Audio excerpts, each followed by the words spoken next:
히브리서 11장 20절에서 22절까지입니다. 믿음으로 이삭은 야곱과 에서의 앞날을 축복하였습니다. 또 믿음으로 야곱은 죽을 때 요셉의 아들들을 축복하고 그의 지팡이를 짚고서 하나님께 경배드렸습니다. 믿음으로 요셉은 죽을 때 이스라엘 백성이 이집트에서 떠날 것을 말하였고 자기의 시신을 어떻게 할 것인지도 얘기하였습니다. 영국의 성경 주해학자인 매튜 헨리는 죽음에 직면한 성도의 믿음에 대해서 이렇게 말했습니다. 성도가 한평생 살면서 갖게 되는 믿음의 혜택은 무엇보다도 죽음에 이르렀을 때 확연하게 빛난다. 실로 믿음은 최후 순간에 놀라운 일을 하는 힘을 갖는다. 신실한 믿음은 성도가 인생의 마지막을 잘 마치도록 도와주고 주님을 위하여 잘 죽도록 해주며 인내와 소망과 즐거움으로 주님을 높이도록 해주어 하나님 자신의 인생을 놀라운 길로 인도해 주신 분이심을 증언하는 자로 길이 남도록 한다. 그렇습니다. 만약 어떤 사람이 승리의 죽음을 맞이했다면 분명 그 사람은 악한 세상에서 믿음의 선한 싸움을 잘 싸우고 그 믿음을 지키다가 죽음 앞에서도 믿음으로 간 성도일 것입니다. 만일 우리도 하나님의 은혜를 신실하게 구하며 주 안에서 다른 믿음의 경주를 우리의 마지막까지 최선을 향해 달려간다면 우리 역시 마지막 순간에 영광의 죽음으로 끝을 내며 우리의 평가를 믿음으로 죽었다고 감히 말하게 될 것입니다. 오늘 본문은 신앙의 귀감이 되는 또 다른 세 사람인 이삭과 야곱과 요셉의 믿음이 어떠했는지를 보여주는 내용입니다. 그런데 흥미로운 것은 그들의 파란만장에 대한 이야기를 전혀 소개하지 않고 그들은 어떻게 믿음으로 죽었는가에 대해서만 이야기를 전하고 있습니다. 본문은 야곱이 믿음으로 죽을 때에, 믿음으로 요셉이 죽을 때에 이렇게 말함으로써 모든 성도의 본이 될 만한 그 수준의 믿음을 가지고 인생을 마감했다고 말합니다. 하지만 이들의 인생의 여정이 기록된 창세기를 잘 살펴보면은 이들이 항상 변함없이 온전한 믿음으로 달려왔던 것은 결코 아닙니다. 그렇다면 그들이 과연 위대한 믿음의 선진들의 단열에 오를 만큼 대단한 믿음이었을까? 라는 것에 우리는 잠시 의문을 갖기도 합니다. 그러나 이들의 마지막 삶은 참으로 놀라웠습니다. 그래서 본문에서 그들이 하나로 묶어주는 어떤 접촉점이 있는데 그들의 마지막 생에서 보여준 믿음이었다고만 기록합니다. 그들은 현세적인 이 삶에 집착하지 아니하고 앞날에 관심을 가지고 살다가 죽었습니다. 그들의 믿음은 미래를 향한 믿음이었다고 가르치고 있습니다. 이들의 믿음은 육신의 정욕과 사탄의 어떤 시험을 극복한 믿음이었을 뿐만 아니라 그 죽음 자체를 통하여 영광스럽고 위대한 삶을 후대에 남겨준 믿음의 승리자들이었음을 증언하고 있습니다. 그렇다면 믿음의 영반열에 기록된 이들 3명, 이삭, 야곱, 요셉은 어떤 차원의 믿음이기에 죽음에 직면하는 모든 성도의 믿음에 소망과 용기를 주고 있습니까? 앞날을 바라보았던 이들의 믿음은 과연 무엇일까요? 믿음으로 앞날을 바라본다는 것은 무엇을 말합니까? 먼저 우리는 이삭의 믿음을 통하여 믿음은 앞날의 일을 축복하게 합니다. 앞날의 일에 관해서 이삭은 축복했다고 기록하고 있습니다. 우리가 아는 대로 이삭은 아버지 아브라함이나 아들 야곱에 비해서 결코 두드러진 인생은 절대 아닙니다. 제법 착실하고 순종적이며 나약해 보였던 그 삶의 이삭, 우리의 평범한 수준의 모습이기에 더욱더 친근감이 가는 그런 인물입니다. 그런데 히브리서 기자는 이삭의 믿음의 흔적을 기록하게 될 때에 그의 마지막 세상에서 그 자녀들을 축복했다고만 기록하고 있습니다. 20절에 믿음으로 이삭은 야곱과 에서의 앞날을 축복했다. 본문은 단순히 이삭의 아들들에게 축복했다고 기록하고 있는 것이 아니라 그렇게 보이지만 창세기 본문을 보면 이삭은 처음부터 야곱을 먼저 축복하렸던 것은 아닙니다. 오늘 본문의 순서는 야곱과 에서이라고 되어 있습니다. 하지만 이삭의 첫째 아들은 에서입니다. 그리고 에서를 사랑했던 아버지 이삭은 가장 사랑하는 아들 에서에게 복을 전하려고 했었습니다. 그래서 이삭은 마지막 순간이 가까이 왔을 때 창세기 27장 1절 이하에 엄숙한 관례를 따라 자녀들을 축복하려고 합니다. 육신의 눈이 어두워서 이삭은 그의 마지막 축복을 남기려는 거룩한 순간에 하나님의 뜻을 따르기보다는 인간적인 의지의 방법을 따라 사실 에서를 먼저 축복하려고 했습니다. 그러나 이 축복이 있기 전에 오래전 하나님의 뜻은 이 가정에 명백히 계시되었습니다. 창세기 25장 21절 이하에 리브가가 쌍둥이의 태를 얻게 되었을 때 리브가가 하나님의 뜻을 구하게 되었을 때에 하나님께서는 큰 자가 어린 자를 섬길 것이다, 에서가 야곱을 섬길 것이다는 말씀을 하셨습니다. 그러므로 이들 가정에 향한 하나님의 뜻은 명백히 이미 계시되었던 말씀입니다. 그런데도 이삭은 지금 에서를 축복하려고 합니다. 그러나 이삭의 마음대로 되었습니까? 안 되었습니다. 리브가와 야곱 모자의 꾀에 속아 넘어간 이삭이 야곱을 에서로 잘못 알고 축복했던 것입니다. 사실 에서는 맏아들이었기 때문에 장자권과 축복권을 모두 받았지만 또 축복권을 받아야 마땅했었지만 아시는 대로 에서는 팥죽 한 그릇 때문에 이미 장자권을 그의 동생에게 팔았을 뿐만 아니라 이 본문의 배경 가운데 이미 축복권을 빼앗겼던 것입니다. 하나님께서는 장자의 대우를 받고 축복을 받을 사람은 에서가 아니라 야곱이 정당한 복을 받도록 이미 정해 두셨습니다. 물론 아버지의 축복을 얻기 위해 어머니 리브가와 야곱이 계획한 속임수는 절대적으로 잘못된 일입니다. 인간적인 잔꾀를 부리지 않아도 하나님의 신실하신 약속은 반드시 실현됩니다. 사람의 잔꾀를 택하지 않아도 하나님의 뜻은 정정당당하게 실현됩니다. 만일 우리가 하나님께서 목적을 달성해 주실 것이라고 확실히 믿는다면 그 목적에 이르는 수단 또한 하나님을 신뢰해야 됩니다. 하나님을 속여서도 안 되고 사람의 방법을 택해서도 안 되는 것입니다. 믿음의 사람들은 하나님의 선을 이룩하기 위해서 사악한 일을 해서는 절대 안 됩니다. 축복은 사람의 뜻대로 되는 것도 아니고 사람이 만들어내는 것도 아니기 때문에 그렇습니다. 축복은 하나님께서 주시는 것이지 인간이 좌지우지할 수 있는 것이 아니라는 것입니다. 참된 믿음은, 참된 복은 내 뜻을 실현 성취하는 것이 아니라 하나님의 뜻이 무엇인지를 그냥 받아들이는 것입니다. 하나님의 뜻이 마음에 들지 않아도 받아들이는 것입니다. 그러면 하나님은 복을 주십니다. 오히려 인간의 생각을 골라서 복을 선택하면 위기가 옵니다. 이것이 지금 이삭이 당하고 있는 위기의 순간이었다 그 말입니다. 그런데 이삭이 축복을 받은 사람이 자기가 사랑했던 에서가 아니라 야곱인 줄을 알게 되자 창세기 27장 33절에 심히 떨었다 라고 기록합니다. 얼마나 정확한 순간이었겠습니까? 아니 사랑하는 에서인 줄 알고 복을 내렸는데 그것이 사랑하는 아들이 아닌 야곱이었으니 얼마나 충격적으로 다가왔겠습니까? 이삭의 순간적인 떨림과 놀람은 단순한 속음에 대한 감정의 분한 표현이 아니라고 저는 생각합니다. 하나님의 뜻이 야곱을 통해서 이루어져야 된다는 사실을 그 순간에 비로소 깨닫게 되자 이삭은 크게 심히 놀랐던 것입니다. 이것은 하나님 앞에서 이삭의 자신의 뜻을 깨뜨리는 그 아픔이자 하나님의 뜻이 오래전에 이 가정에 나타났음에도 불구하고 그걸 무시하고 아들인 에서에게만 주려고 했던 그 복이 잘못되었다는 사실을 한 놀라움의 순간이었다 그 말입니다.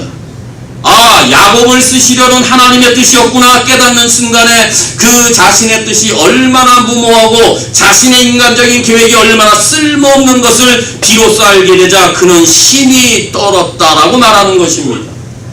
그래서 잠언 16장 9절에 사람이 마음으로 자기의 길을 계획할지라도 그 걸음을 인도하시는 분은 하나님이시라고 가르치고 있는 것입니다. 이삭은 자기가 계획을 세웠습니다. 자기의 장자권의 복을 사랑하는 아들에게 전하려고 했습니다. 가장 사랑하는 아들에게 모든 축복을 다 넘기려고 했던 그 순간에 하나님은 그 걸음을 바꿔버렸습니다. 하나님의 뜻이 다른 쪽에 있었다는 것을 말하는 것입니다. 하나님의 뜻만이 영원 불면합니다. 누가 하나님의 뜻을 바꿀 수가 있겠습니까?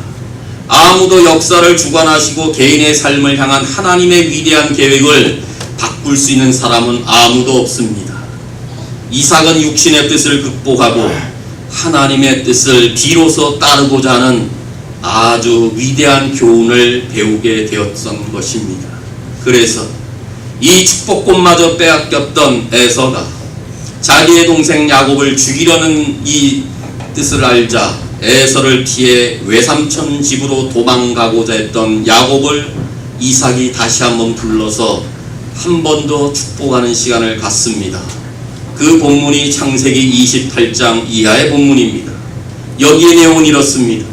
앞장에서는 에서에게 복을 주려 했는데 야곱에게 복이 들어간 것을 비로소 깨닫고 떨었지만 28장에서는 이제 앞날을 바라보는 그 믿음으로 전능하신 하나님께서 그의 아버지 아브라함에게 주셨던 복, 다시 말하면 자손과 민족과 그들이 거해야 될 땅과 아브라함을 통해서 온 세상에 전달해야 될 그 복을 아버지 이삭이 지금 야곱에게 축복하고 있다 그 말입니다.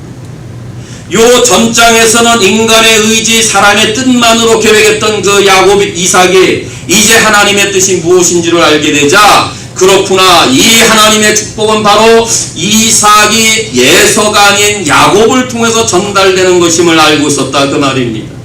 이삭은 하나님의 축복은 하나님의 주권적인 뜻과 연결되어 있고 그것은 아직 이루어지지 않은 일이며 이삭의 생전에 이루어지고 있지 않을 뿐만 아니라 그 이삭의 생전에 볼 수 없는 것이었지만은 하나님의 언약이시기 때문에 아브라함과 맺은 언약이며 자기에게도 준 언약이기 때문에 이 언약의 약속은 꼭 이루어질 것을 믿음으로 앞날에 있을 일들을 바라보는 그 믿음으로 야곱에게 축복했던 것입니다. 이것이 이삭의 마지막 믿음이었다고 오늘 본문 20절에 믿음으로 이삭은 이렇게 말하는 것입니다. 바로 이 믿음으로 이삭은 소망을 갖고 죽음을 맞이할 수 있었습니다. 이제 이삭보다 더 위대하신 하늘의 하나님께서 에베소서 1장 3절에 말씀하시는 대로 그의 백성들을 하늘에 속한 모든 신령한 복으로 축복하셨다는 사실입니다. 그러므로 예수 그리스도를 믿어 하나님의 자녀가 된 모든 성도들도 동일한 하늘의 복을 받을 것입니다. 우리의 앞날은 이미 보장되어 있고 현재 그의 복으로 말미암아 우리는 지금도 족한 삶을 삽니다. 현재의 복은 미래의 복을 보장하기 때문에 그렇습니다. 그러니 이와 같은 복을 누리고 있다면 이 복 외에 무엇을 더 요구하시겠습니까?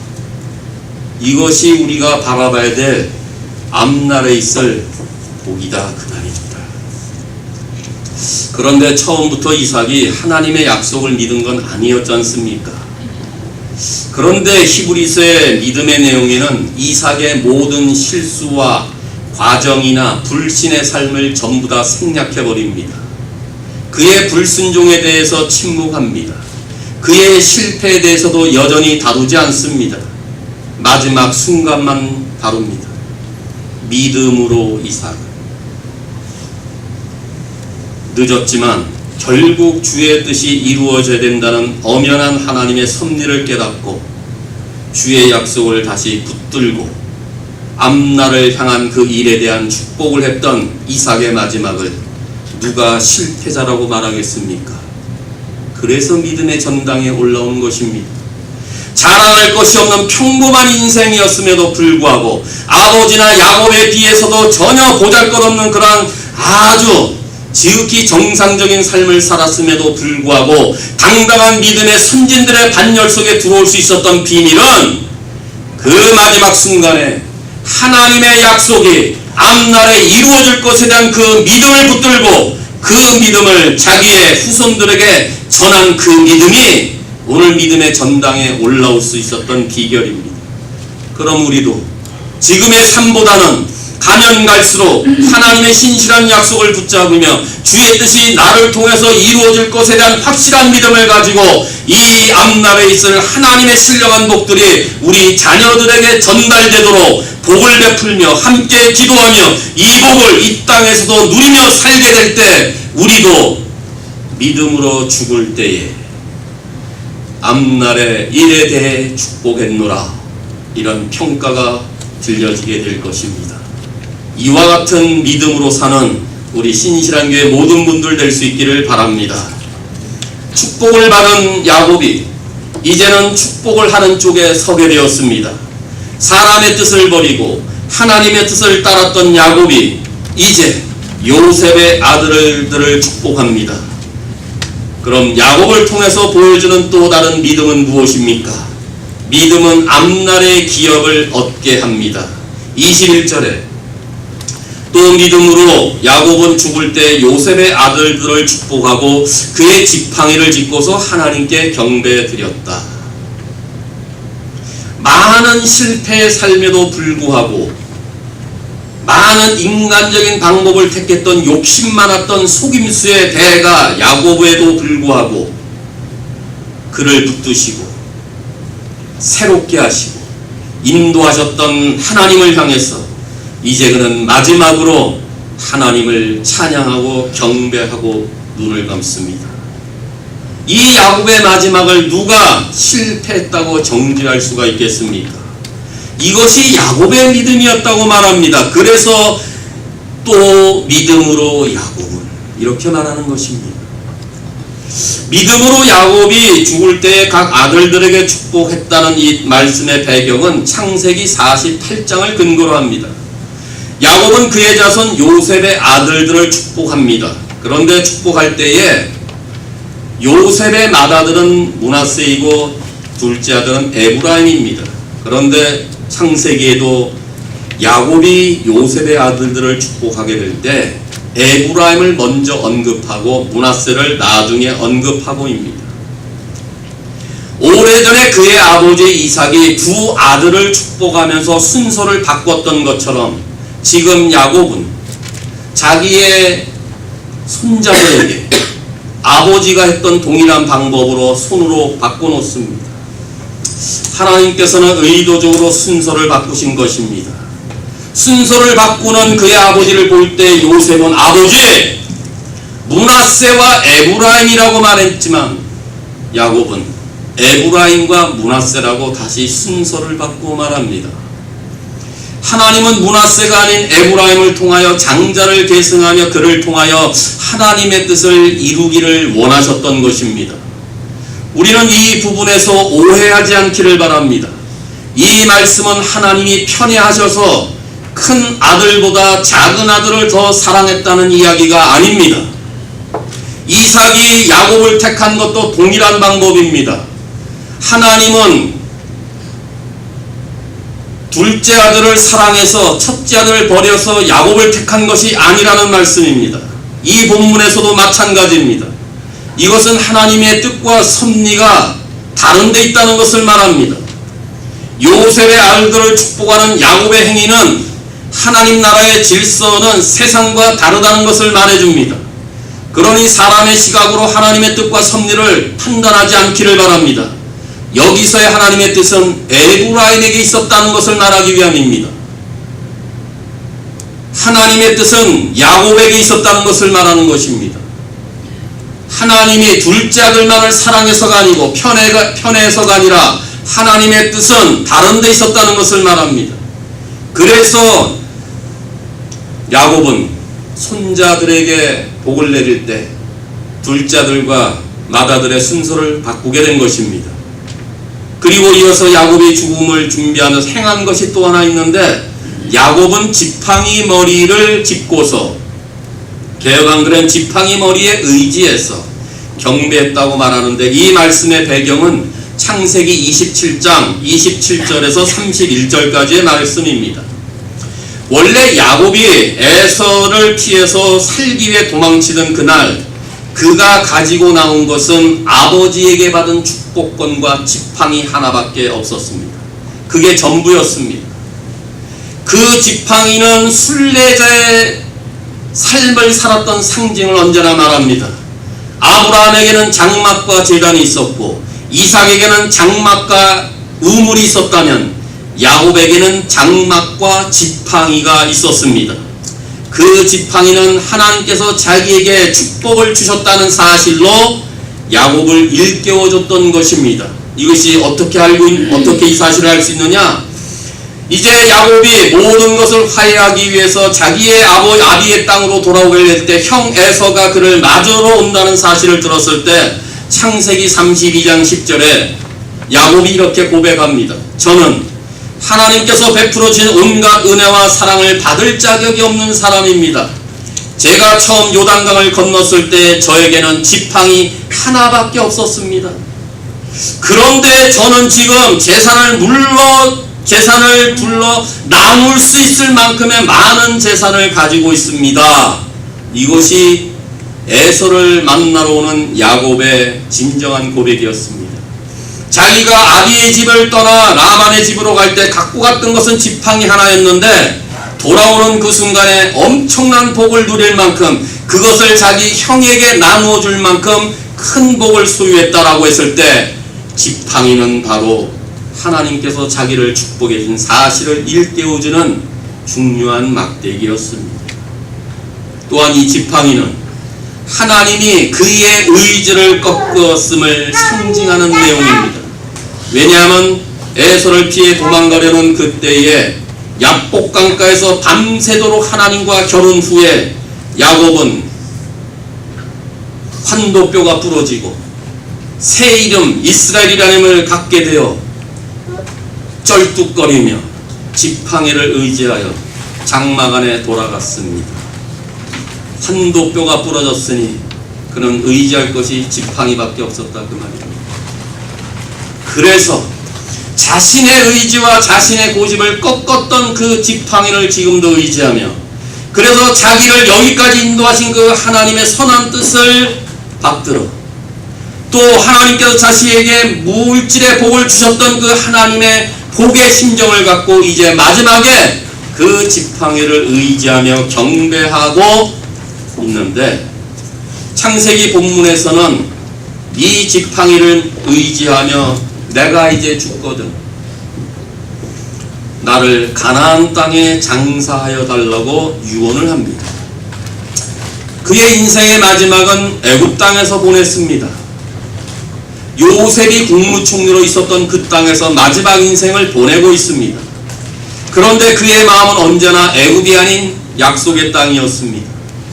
이것은 하나님의 말씀을 통해서 12아들들이 그 땅을 기업으로 약속받았기 때문에, 나는 비록 애굽 땅에서 죽지만은 내가 가야 할 땅은 하나님이 약속한 기업의 땅이다.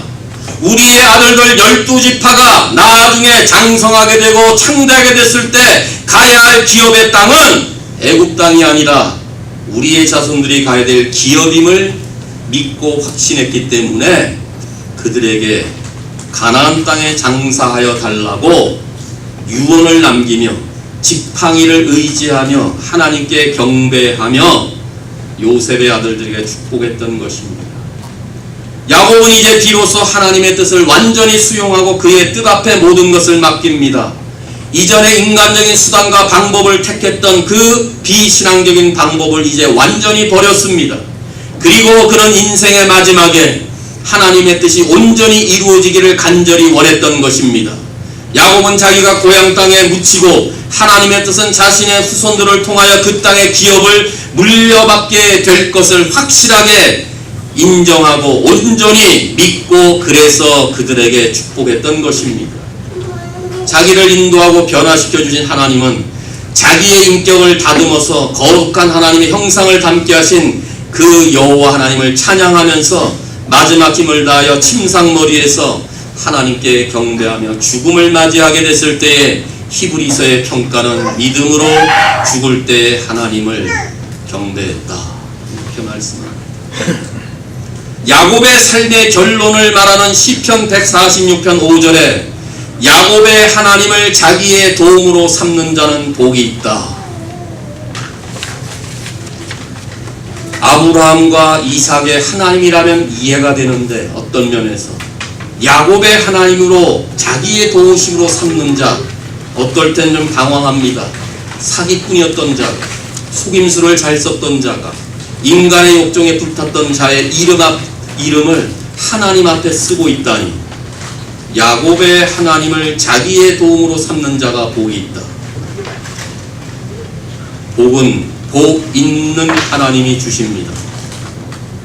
따라서 복을 원한다면 복을 주시는 하나님께 가야 합니다. 야곱이 그런 삶을 살았다는 것입니다. 약복강가에서 하나님과 겨루어 싸울 때 황도뼈가 부러지는 그 순간에 나에게 복을 주시지 아니하면 내가 보내지 않겠습니다. 하늘의 복이 하나님께로부터 온다는 사실을 알게 되었던 그 야곱이 이런 복을 얻었기 때문에 야곱의 하나님을 자기의 도우심으로 삼는 자가 복이 있다고 말하는 것입니다. 바로 야곱이 이와 같은 삶을 살았다는 것입니다.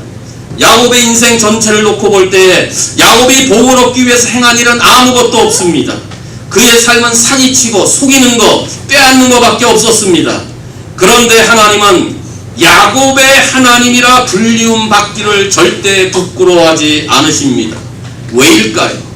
인간적인 야곱, 탐욕의 늪을 벗어나지 못했던 야곱, 그러나 그럼에도 불구하고 이 야곱을 붙들어서 마침내 그의 삶을 변화시키고 믿음의 반열에 서게 하신 하나님의 승리이기 때문에 그렇습니다. 이것이 야곱이 마지막에 우리에게 전달하는 빛나는 믿음입니다. 그래서 야곱은 장래 기업에 초점을 맞추면서 그 축복들을 자손들에게 나누며 마지막 자신을 여기까지 이끌어오신 하나님께 경배하며 그 죽음을 믿음으로 맞이했던 것입니다.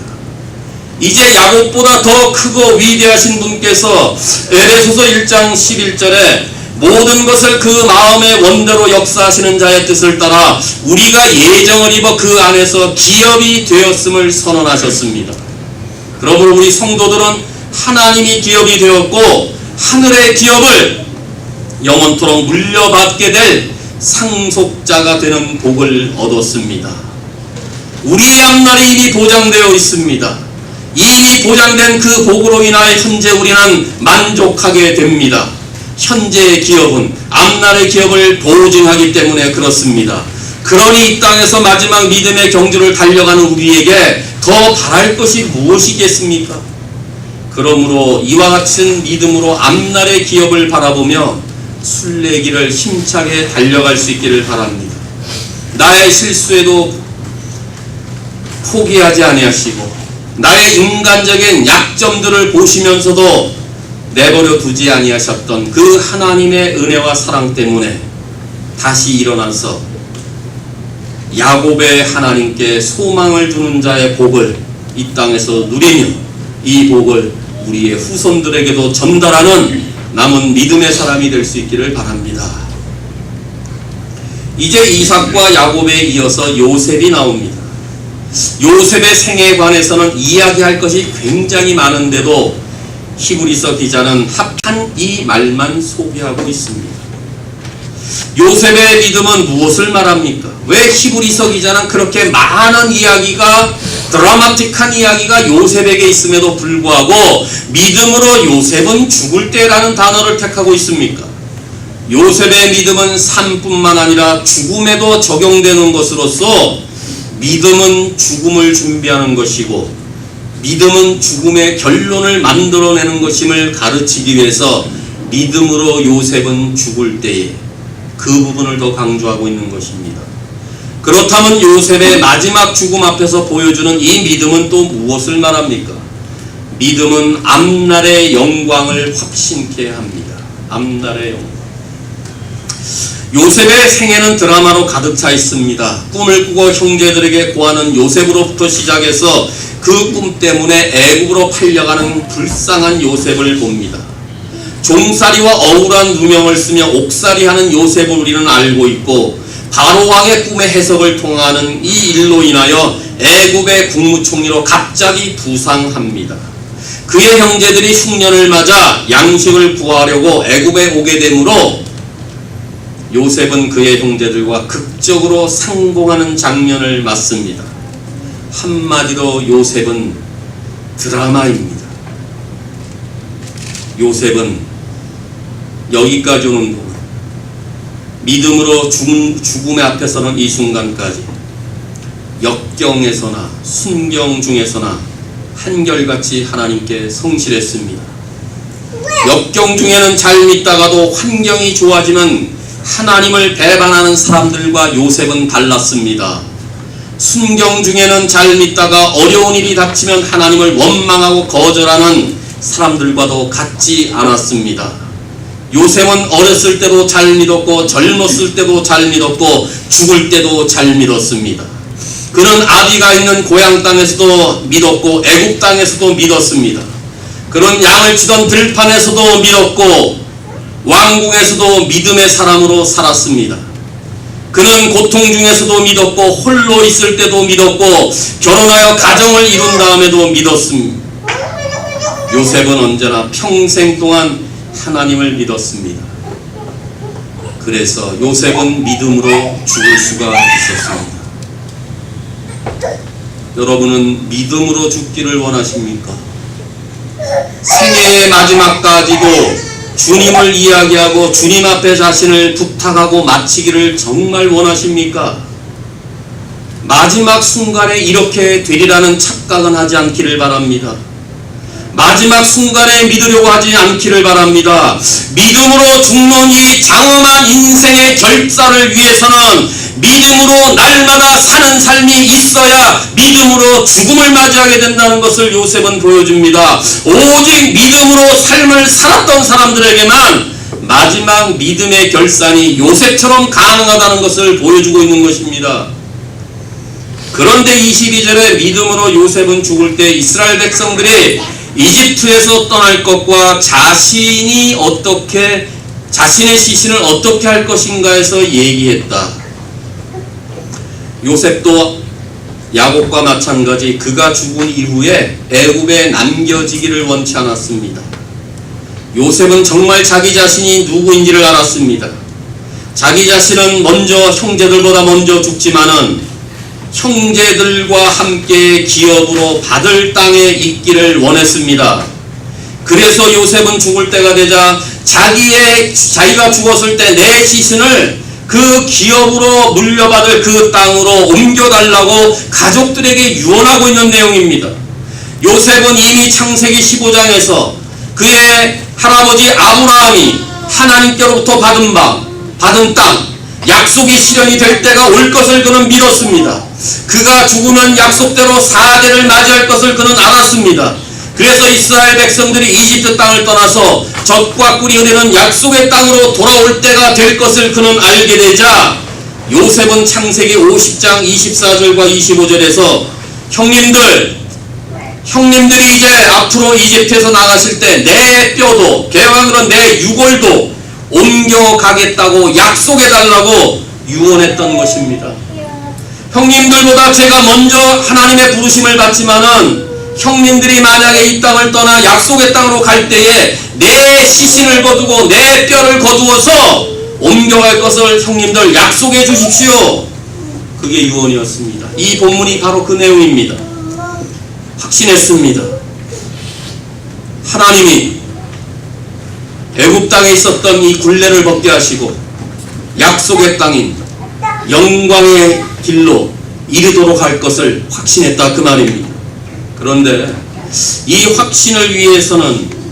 확신을 가지고 유언을 말하기 위해서는 대단한 용기가 필요합니다. 이것은 결코 쉬운 일이 아닙니다. 생각해 보십시오. 지금 요셉은 애굽의 바로 왕 다음과는 권좌에 있습니다. 성공했습니다. 명예와 부와 권세 모든 것을 다 가지고 있습니다. 애굽의 사람들이 추앙하는 인물입니다. 어느 한 사람도 요셉의 그 삶의 성실을 부정한 사람이 아닙니다. 얼마나 정직하고 깨끗하고 성실하고 탁월하고 모든 것들을 다 거머쥔 그가 충분히 애굽 땅에 머물고 그의 시신도 애굽 사람들이 추앙받을 큰 묘지를 만들어서 준비하라고 할 수 있습니다. 그럼에도 그의 마음 언제나 약속의 땅에 머물러 있었습니다. 그래서 그 매장지에 대해서 지금 말하는 언급으로 봐서 그의 믿음을 증거하는 마지막 유언을 이렇게 말하고 있습니다. 요셉은 죽었지만 하나님의 약속은 사라지지 않았습니다. 그가 죽은 다음에 아직 이집트에 남아있는 무덤과 그의 시신은 이스라엘 민족이 언젠가는 애굽으로부터 해방되어 하나님의 영광의 날을 바라보기까지 그 매장지는 끊임없이 이스라엘 백성들 가운데에 그 앞날을 바라보게 했던 표징과도 같은 자리였습니다. 지금은 이방인의 신세로 있고 곧이어 노예로 전락하는 암담한 자리일지언정 언젠가 하나님께서는 그들 백성을 굴레 자리가 아닌 속박의 자리가 아닌 영광의 자리로 옮겨질 것을 믿었던 그 믿음이 믿음으로 죽었을 때에 이렇게 얘기했다라고 말하는 것입니다. 애굽을 떠나는 요셉의 믿음의 범위는 자신과 가족의 문제가 아닌 거국적인 민족적이었던 믿음입니다. 요셉이 남긴 애굽 땅을 떠나라는 복된 유언의 명령은 그의 직계 자손들에게만 국한된 것이 아니라 12지파를 통해서 이루어지게 될 온 이스라엘 공동체에 함께 다 주고 있는 것입니다. 자기의 가장 간절한 소원은 그의 자녀들과 자기 직계 가족들에게만 있는 것이 아니라 전 민족에게 펼쳐지고 있는 것, 이것이 요셉의 관심이었고 요셉의 믿음이었다. 앞날을 바라봤던 믿음이었다는 것입니다. 나의 소망은 애굽에 있지 않다. 나의 애정은 애굽을 향한 것이 아니다. 나는 하나님이 약속하셨고 나를 위하여 마련한 더 나은 본향을 향해 간다. 이것은 또한 나뿐만 아니라 우리 민족의 앞날을 향한 영광의 길임을 고백했던 그 믿음을 히브리서 기자가 믿음으로 요셉은 이렇게 이야기했다고 말하는 것입니다. 이제 죽은 뒤에 얼마 뒤에 어느 날 밤 요셉의 무덤은 빈 무덤이 되었습니다. 그때는 하나님께서 주님의 백성을 애굽으로부터 당당하게 이끌어내시던 영광의 그날, 구속의 그날, 구원의 놀라운 날이 바로 약속대로 왔던 것입니다. 유월절 어린 양의 그 놀라운 사건으로 말미암아 이스라엘의 430년의 모든 압박은 끝이 나고 비로소 아브라함에게 약속하셨던 그 언약, 야곱의 이삭에게 주었던 그 언약의 말씀, 야곱에게 주셨던 그 동일한 약속의 말씀, 요셉이 전달했던 그 마지막 유언의 말씀은 그 말대로 이루어지는 가운데 저들은 영광의 날을 맞이하며 출애굽했던 그 밤에 출애굽기 13장 19절에 모세는 요셉의 유고를 가지고 나왔다. 그리고 세겜 땅에 묻었다. 이렇게 말합니다. 하나님께서는 이스라엘 민족에게 구원의 약속을 지키셨고 그 민족은 요셉과의 약속을 지켰습니다. 이것이 앞날의 영광을 바라봤던 요셉의 믿음입니다. 하나님께서는 우리 인간의 신체에도 관심을 갖고 계십니다. 언젠가 성도들은 그리스도의 영광스러운 몸과 같은 새 몸을 가질 것입니다. 그 이유가 무엇입니까? 그것은 우리도 요셉처럼 우리가 믿는 것과 우리가 속한 곳을 알기 때문에 그렇습니다. 빌립보서 3장 20절 21절에 우리의 시민권은 하늘에 있습니다. 거기로부터 구원하는 자 곧 주 예수 그리스도를 기다리노니 그분은 우리의 죽을 몸을 변화시켜 그분의 영광스러운 몸과 같이 바꾸어 주실 것입니다. 골로새서 3장 4절 우리 모두는 참 생명이신 그리스도께서 다시 오시는 날 영광 가운데 그분과 함께 거하게 될 것입니다. 어느 날 우리도 영광스러운 출애굽에 참여하고 우리의 영원한 기업에 완전하게 들어갈 날이 올 것입니다. 그날의 영광스러운 주님과 함께 영광스러운 날에 영원함을 누리게 될 것입니다. 이 모든 것은 믿음의 선진들이 가졌던 그 동일한 믿음, 미래를 향한 믿음, 앞날을 바라봤던 그 믿음 때문에 가능합니다. 믿음의 눈으로 앞을 바라보게 될 때 우리의 앞날의 영광은 보장되어 있습니다. 이제 이와 같은 믿음으로 달려가야 될 때가 되지 않았습니까? 새 회개년도를 맞습니다. 몇 달 지나면 새해가 또 됩니다. 하루하루가 너무 빠르게 지나갑니다. 빠르게 지나간다는 말은 주의 오심이 더욱더 가까워졌다는 말입니다. 그렇다면 우리가 가야 할 앞날의 복을 바라보며 그 기업이 우리의 것이 될 뿐만 아니라 그날에 그리스도와 같은 영광의 몸으로 변화될 그날을 바라보는 그 믿음으로 살아갈 수 있기를 바랍니다. 사랑하는 성도 여러분, 이삭, 야곱, 요셉을 돌보시고 인도하신 그 하나님을 생각할 때 믿음의 세계에서 그 주역은 인간이 아니라 오직 하나님이란 사실을 다시 확신할 수 있기를 바랍니다. 지금까지 11장을 통해서 사람에 관해서 그들의 믿음에 관해서 보지만은 이 믿음의 스토리의 주역은 사람이 아니라 하나님이라는 사실입니다.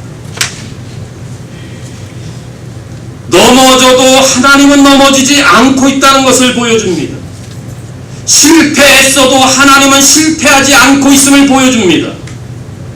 우리 모두는 다 죽었어도 하나님의 약속은 죽지 않고 있음을 말하고 있지 않습니까? 하나님은 인간의 실수도 사용하신다는 것을 말하고 있습니다.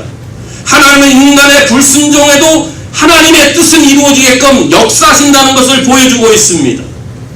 우리가 믿음이 있어서 하나님께 간 것이 아니라 하나님이 우리에게 믿음을 주셔서 이날도 우리가 하나님을 바라보는 것입니다. 하나님을 바라보는 믿음을 가지면 앞날에 있을 일에 대해 축복하는 자로 바뀝니다. 그러면 하나님이 주신 하늘의 복으로 족한 삶을 살게 됩니다. 그 복이야말로 하늘의 기업을 이어받을 자라는 사실을 확신하게 되니 더 나은 본향을 사모하며 그것을 바라보게 됩니다. 그날에 나타날 영광을 기대하며 지금도 믿음의 삶을 살듯 죽을 때 또 그 믿음으로 죽음을 준비할 수 있을 것입니다. 이제 매 순간 매일마다 하나님의 뜻을 이루는 삶을 살 뿐만 아니라 영원한 나라를 바라보며 사모하며 세상에 미련을 두지 않은 천국 시민권자의 삶을 살기를 바라며 영광 중에 거하게 될 그날을 기다리며 앞날을 바라보는 믿음으로 죽음을 준비하는 순례자들 될 수 있기를 주님의 이름으로 축원합니다.